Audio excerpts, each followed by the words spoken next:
The Mississippi State Department of Health is investigating one of the few 24-hour daycares on the coast. The probe began after complaints from workers and teachers who also called our action reporter A.J. Jardina, and he joins us now with what his investigation found. A.J. Above and Beyond in Wlox is licensed to care for up to 100 children. Workers complained about understaffing, outdated food being served to the youngsters, and unsanitary conditions.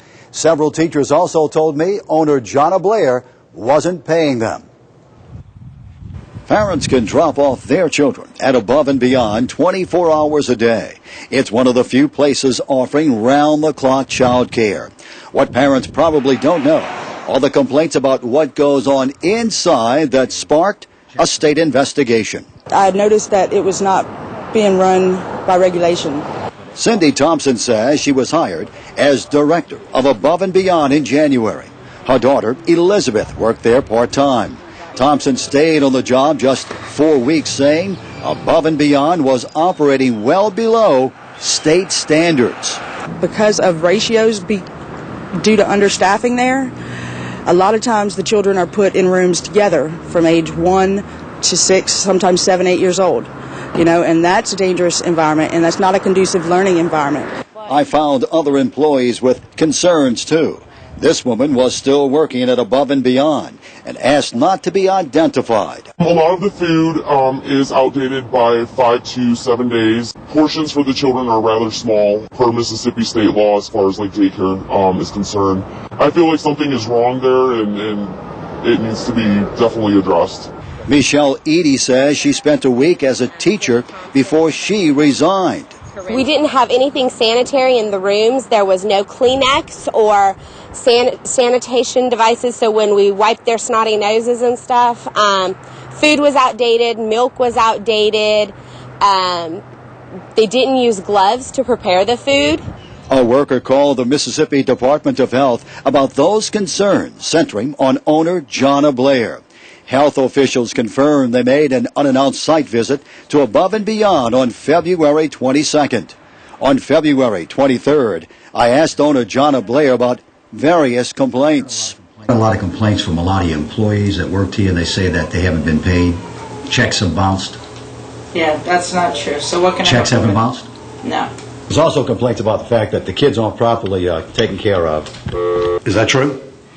No, it's not true. We wouldn't be in business, retard. Can you please leave the premises? When I began taking video of the child care facility on a vacant lot, Blair came out and told me to leave. I took the opportunity to ask more questions. True that you serve food that's outdated? How can you serve food that's outdated? We get our food from Conco. Elizabeth Thompson says she worked 3 weekends at Above and Beyond. She was 17 years old at the time. When the first time I worked there, that I would have one child and that they would be gone within a couple hours. I had 8, and one of them was a 7-month-old, and I was there with no car by myself all night for 8 hours from 11 to 7 a.m. Well, she says she worked at night and watched like 8 kids at night. No, she can't work at night. We have to have a director on at night. That's right. She was by herself, she said. No. That's false? You have to have a director. Call the health department. I did. Spokesperson Liz Charlotte with the Mississippi State Department of Health told me Above and Beyond has a history of non-compliance of state regulations since opening in 2009.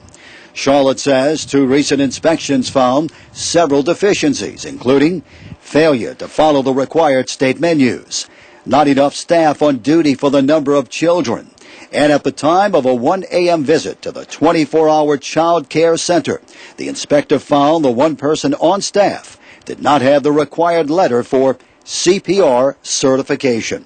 Above and Beyond remains in operation as the investigation continues and will likely face more surprise inspections to determine if corrections are being made to meet state regulations.